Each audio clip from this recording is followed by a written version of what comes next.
Okay. So first and foremost, before we get into it, who are you? What do you do? Give us some background on you. All right, well, my name is Andrea. I go by Digital Draya on all social media platforms because I'm a digital content producer. Mm-hmm. And I've worked with digital content really since I've been about 14. But taken seriously, I worked as a digital content producer at Watch Fox 57. Nice. And then I switched over to PR, and I worked at Morris College and South Carolina State Universities, go Bulldogs, represent, the HBCUs. And yeah, I've done all things digital from managing websites, digital design, video production, video editing, journalism, photography, all things digital. It's Digital Draya. So that is me. Nice, awesome. And so it's interesting that you're in the all things digital, but you also have this space that employs vinyl and the analog space. So could you talk a little bit about that? Yeah, so right now I'm in the process of starting my nonprofit called Uncut Gems Agency. And within that nonprofit, we are doing different events and community service events, and one of those events is called Wine and Vinyl. And so we have different wine sponsors from South Carolina and some of our friends beyond, and we host various events, and we just listen to vinyl music. We understand the importance of bringing our community together and doing something, just networking and doing something that we all can. I gotta start over. You're good. Take a beat and then. Yeah. So through Uncut Gems, we have launched Wine and Vinyl, which is like a social event, where people can come out, drink wine, view art from the various art forms, whether that's visual arts, performing arts, literary arts, and culinary arts, because we have food involved and things of that nature. Right. But the reason why we did it was because, for somebody like me, even though I grew up here in Columbia, I was pretty introverted and I didn't really get out and socialize a lot. Right. And I also couldn't figure out what my environment was. Like, what do I like, what didn't I like? But I do know that I like music, and then I love the warmth and the sound that you get when you listen to a vinyl record. So I thought, bringing that experience to Columbia and allowing artists or maybe different introverts and extroverts to just get together, network, vibe, and listen to some music and eat some great food. That's just kind of what I wanted to bring to the community. And so I feel like one of the issues that some artists have is, they're trying to get these streams online and things of that nature. But now people want something that they can remember. Nostalgia is big. They want something they can remember. And so people are going back into like CDs and vinyls and cassettes and things of that nature to consume their music. And that was another thing that I wanted to incorporate, just something physical that people can have and remember, because I just remember, now it's like a new song or something like that comes out. It's on a streaming platform, or you go to YouTube to watch it. But, when we were younger, we were excited to open up a gift and it's a CD. We physically see it. And then that artist, we learn about them and we have a poster and all of that type of stuff. I miss that. And I want those people who also miss that to get together, talk about that, but physically have something to take home as well. Yeah. No, that's awesome. There's so much alignment in what you said, kind of even starting off with whenever we do social events. A lot of times music, if there's live music, it almost takes like the background and it's kind of filler for the main thing, which is socializing and talking. And that place may not be as conducive for an introvert, whereas we could listen to music and we're responding to what we just heard, and that's what's sparking the socialization and whatnot. So that's beautiful.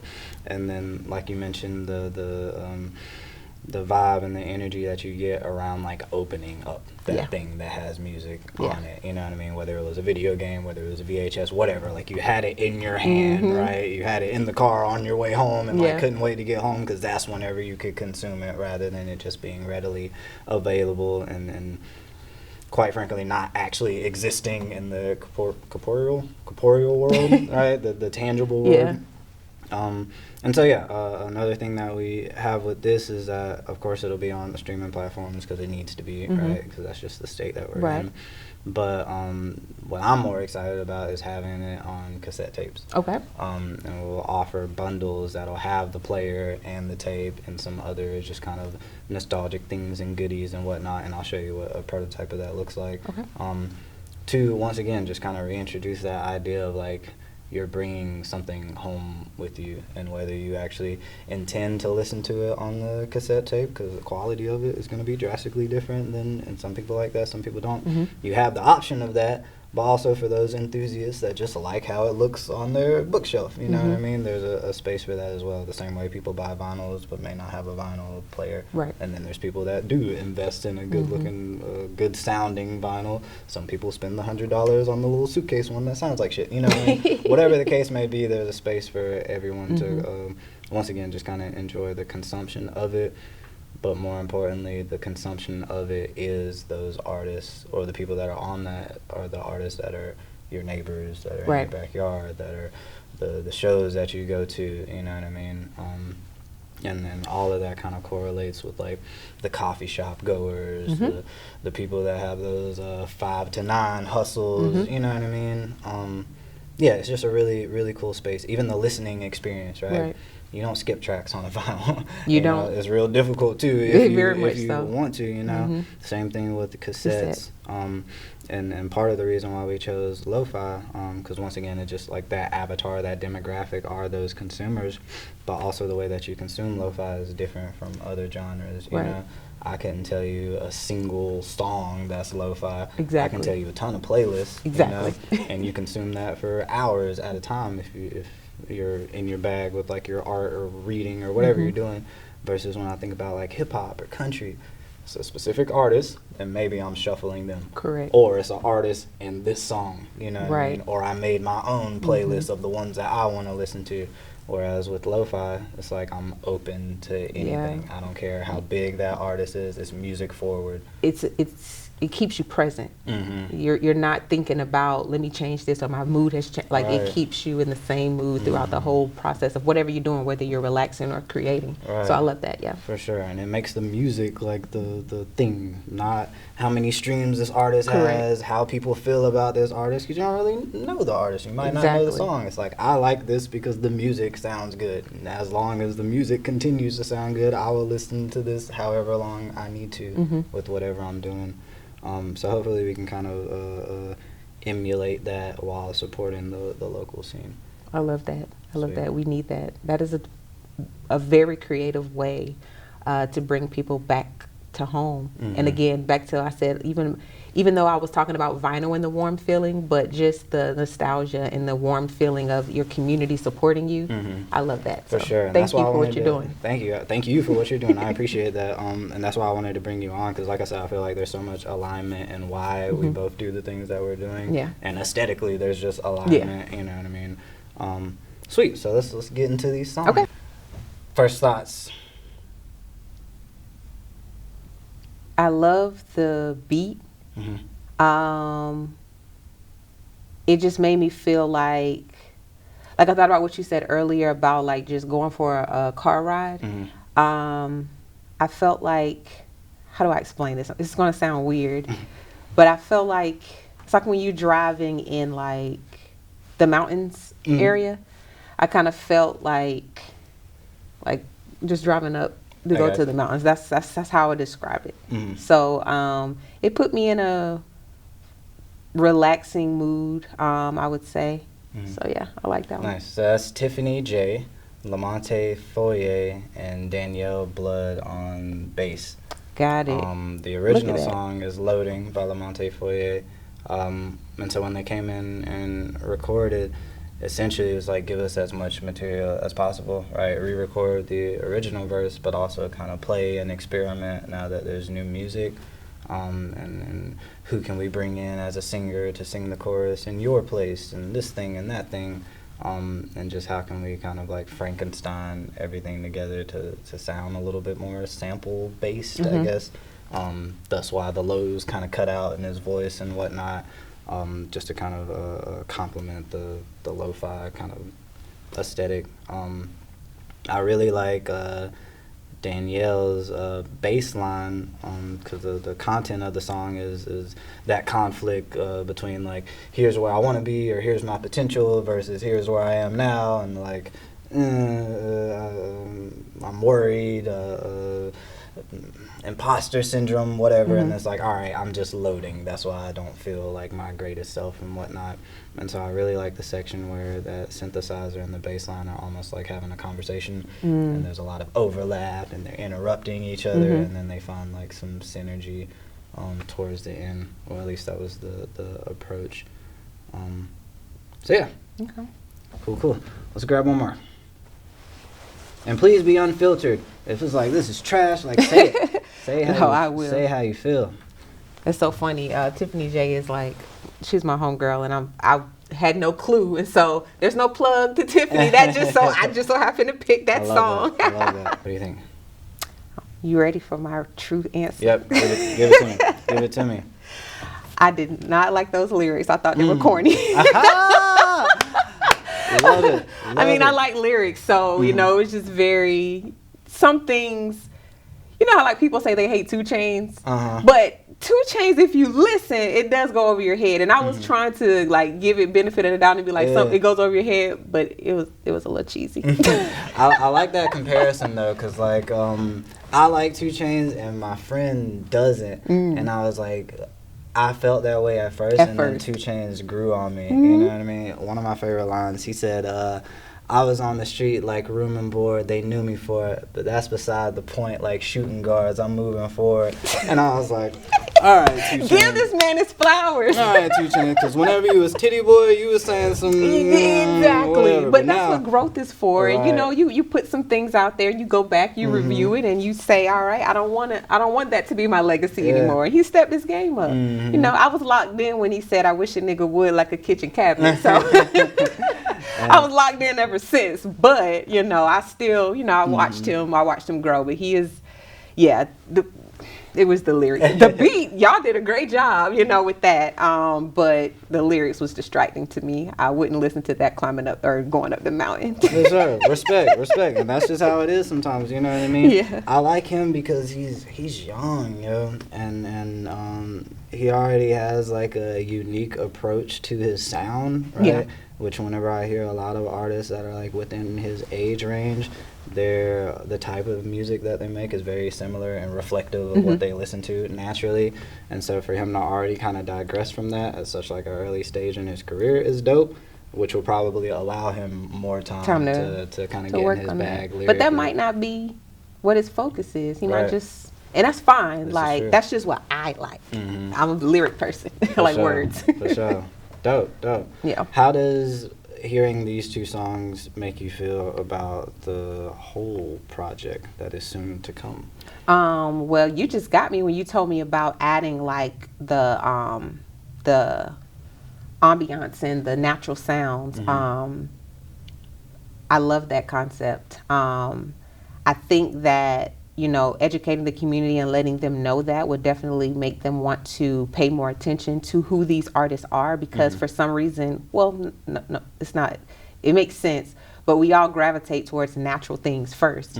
And I feel like, you know, people knowing that will definitely make them listen and then introduce them to various artists. And you know, even though I might have given this the kid a harsh critique, you know, there might be somebody else who agrees or disagrees with me who could mentor these artists as well. So I just see various layers. It makes me just feel excited for the community coming together. That's what you just, like I said, you told me a few things and I was like, okay, that's a good idea. But no, that makes a lot of sense of just incorporating the entire art process and the entire state of South Carolina truly into an art form in a nostalgic way.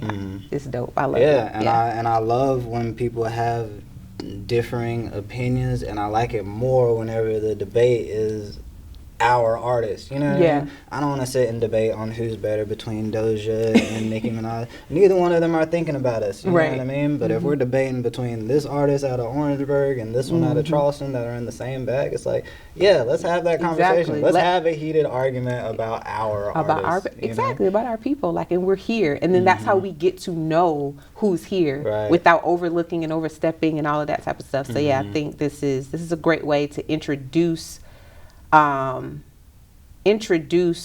different artists to different communities, for sure. For sure. And then even having those people that are like at bat for you. Like, I would love for somebody to be like, Pat X is trash. And then seeing, you know what I mean, one of my local fans being like, get the fuck out of here, or whatever the case may be. You know what I mean? That's dope. Or even if it's the opposite of that, like Pat X is overrated, or whatever the case may be. You know what I mean? Just to be in those conversations, and the people that are vouching for you or not are they have context because they've been to a show, they've heard your stuff. You know what I mean? I care about that opinion way more than I care about some rando on the internet. You know what I mean? You don't know me. This person has seen me grocery shop. You know what I mean? When I didn't have the fit on, or whatever the case may be.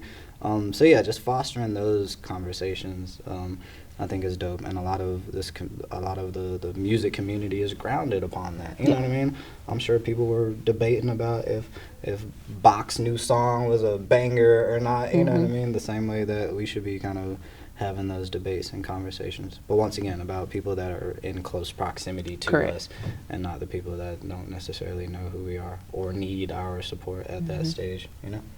I think this is a great package, and like you said, just going back to that tangible thing, and then you telling your own story, and then allowing people to view that on their own, in their own way. We're not worried about how many views did it get. Like, it's you learning about your city, you educating yourself from the source. And then, like you said, with the brochure, I love that, to get to know the artist more, and that's another way to get people out there, because now I can take that brochure and I can, you know, pass it out to somebody, or sit it on my desk at work, or, you know, whatever the case may be. I just think that it's a great way, again, to connect the community and also educate the community as well. For sure, and it kind of keeps everybody involved on a deeper level, because when we hear the train in the project, we're going to know, yeah, I've heard that at 5 a.m. And I'm going to think about, think about a USC student and how they would have to sit in that traffic and wait for the train to go by, especially like down by the state fairgrounds, and just, you know, what that's like every other day. Or even in hindsight, like hearing ocean sounds and reading that, oh, that was like actually Folly Beach, or these people talking on track 12 was the Charleston Market or whatever. And people that didn't know, like, understanding that, hey, this isn't just like ambient sounds we grabbed off the internet. These are actual sounds from our space geographically. Because it's always nice to have like a little tidbit of information about a project that you like, you know what I mean, or like a fun fact. Yeah, and I think Kendrick does like a really good job of that with his projects. You know, there's so much to dive into, and it kind of keeps it timeless, or makes it more of like high art than just kind of like the lower brow or mid art. Not that there's anything wrong with either of those tiers, but if I could put an album in a museum, it would be a Kendrick album, versus there's other projects that kind of belong more in the urban or street, kind of like street art, you know? I see what you're saying. So yeah, I think, and even I also would like people to kind of look at who's on this project and say, damn, Milla should have been on it, or Tam the Vibe should have been on it. It's like, cool, well, let's get them on the next one, you know what I mean? And even get to a space where, and a couple people did it for this submission, but where everybody's recommending people, you know? Because like I said, out of those 130, we had 130 applications, and there were maybe like a handful of them, because there was a section on that form, are you submitting on the behalf of somebody or yourself? And a couple of people were like, I'm not an artist, I just like this person, and they should be on it, you know? Dope. So if we can get to a space where like the majority is like that, because it feels good as hell to like get an invitation to something, or say that you've been selected for something. You know, Amethyst did a really good job of that. Yeah. Shout out to Be Fresh. That's the homie. He was a part of that. Black Dave and just everybody that was instrumental in that project. So yeah, just like creating that sort of vibe to where artists feel valued, the community feels valued because their opinion is what's the driving force for Correct. how something gets created. And even if you didn't listen to volume 1 or volume 2 or knew that it was a thing, well, we're on 8 now. And you can kind of sift your through research. all the Yep. other ones to figure out who was on it and who wasn't, you know? Or that person that's been there since the first whatever. Now your bookshelf is lit because you got all 10 of them, you know what I mean? Yeah. With the player and whatnot. So that's kind of the bigger picture thing that I'm looking at. And then maybe even having enough hours worth of it to start approaching some of these venues. And it's just like, hey, instead of paying that super expensive licensing fee that you have to pay every month to do cover art, covers of Beyonce songs or whatever the case may be, here's 8 hours of lo-fi and it's all local. I love that. Clean, aesthetic, you know what I mean? And even to get, 10 businesses to do that day in and day out, that's passive streams for artists. Every time we sell one of these boxes, artists get a percentage of it, Yeah. And that's nothing that you innately have to do. Yeah, You're you a part of just get to something. create, and then we Exactly. give you that community support, and more artistry, because this is another creation as well. Right. So can I ask you some questions? Yes. Okay. How'd you come about, like, where did this stem from you? Where in your heart were you like, I got to do something? What was bothering you? Yeah, sure. Yeah. I think the first thing is, if I'm going to make pennies on the dollar, right, can it be towards something I'm actually involved in? Like, I'm not involved in Spotify. I'm not involved in Apple Music. And so from a business perspective, it's like, okay, I guess I can understand why it takes X amount of streams to make whatever. It's bullshit, but if I had to put on the capitalistic business mind, I guess I can understand it. And so, well, what if I not took the place of Spotify, but assumed the role of Spotify on a smaller level? Okay, then the payout could be bigger, for one. You can take advantage of a smaller community because something like this might not be as successful in an Atlanta or LA where there's more of a market for it. And how can we get venues involved, approaching Curiosity and just saying, hey, can we put 50 units in here and then start driving traffic to Curiosity because you were supportive, And so it's a way to kind of like feed the village in a cool and tangible way, And I guess the broader picture, a lot of the reasons why I started Psyche was so that I can collaborate with people and do things that brand-wise doesn't make sense for Pat X. You know what I mean? Like, I mix alternative with hip-hop, so that's like a small box. But within that, I've kind of dabbled in neo-soul, and I like lo-fi. Even in the film space, like, here's a cool concept for a music video. This would not make sense at all for, like, my brand. Gotcha. Or I can't collaborate with Tiffany J because we're on two sides of the spectrum musically. Here's an opportunity to do that. Here's also an opportunity to where I can be involved and not seen at all. You know what I mean? Even with these interviews, I would have loved, and just because the schedules were conflicting, I wanted all the artists that are on the project to be the one kind of talking about this and whatnot. Yeah, that'd be dope. So I love the idea of, and when Coast was here earlier, we used kind of the analogy of like a director, which is so like fitting. I think Christopher Nolan is one of my favorite directors. I don't know anything about Christopher Nolan. Anything. I know a lot about Tenet. I know a lot about Dark Knight Rises, his work, you know what I mean? And so I want, like, a lot of the things that I do through Psyche is admiration for the work, admiration for all the artists that were involved or the platform it created and blah, blah, blah. And if you don't know anything about me, if you don't know that, I'm associated with Psyche. I'm cool with that. I like it, you know what I mean? Because I have my space, and this is for, once again, this is just kind of a space to really, like, be a space to kind of bring the best out of people, It's like, I like what you do, I like what you do, I like what you do. What's a way to turn us into Avengers for this particular project, and how can this project deliver more traffic to what you're doing, right?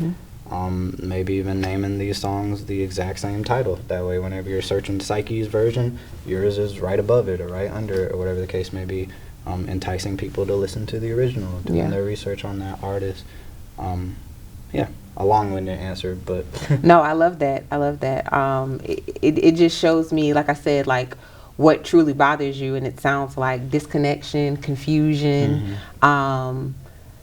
just the distance that the artists have from each other. And then of course we know, we're separated from the community in a way, but the artists don't really, because like you said, like it's like this person and this person are in two different lanes, but you just created an opportunity for them to work together, and that goes beyond just the digital stream. It's literally physical, and then you're putting it out into a local business. Like like you said, like everybody eats.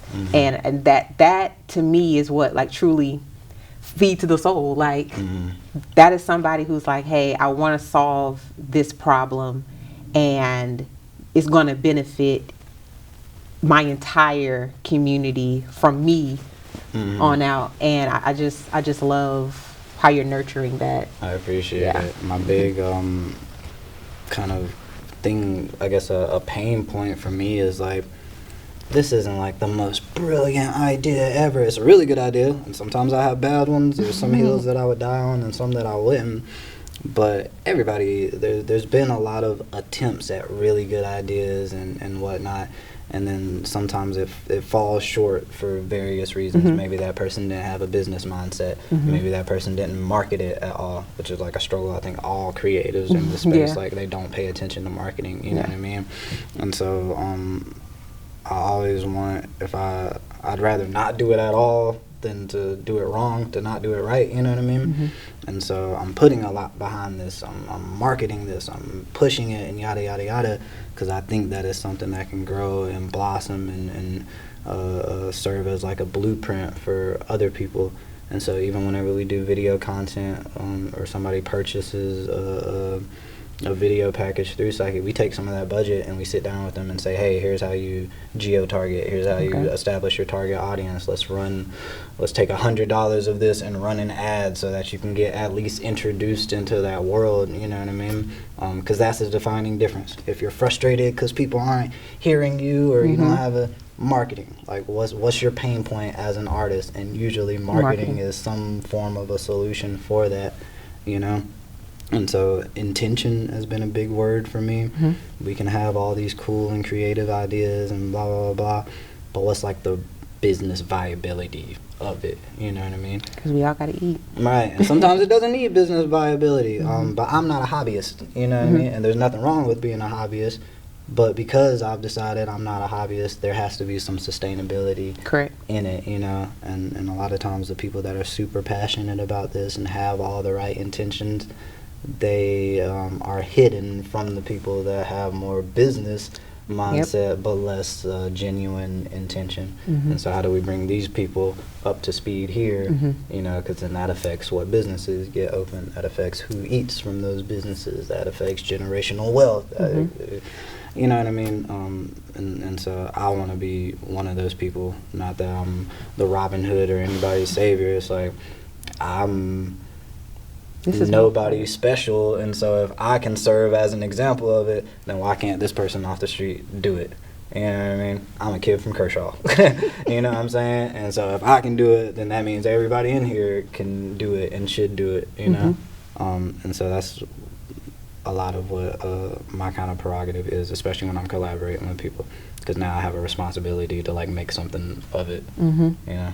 And you're doing a great job. I appreciate it. Yes. I appreciate it.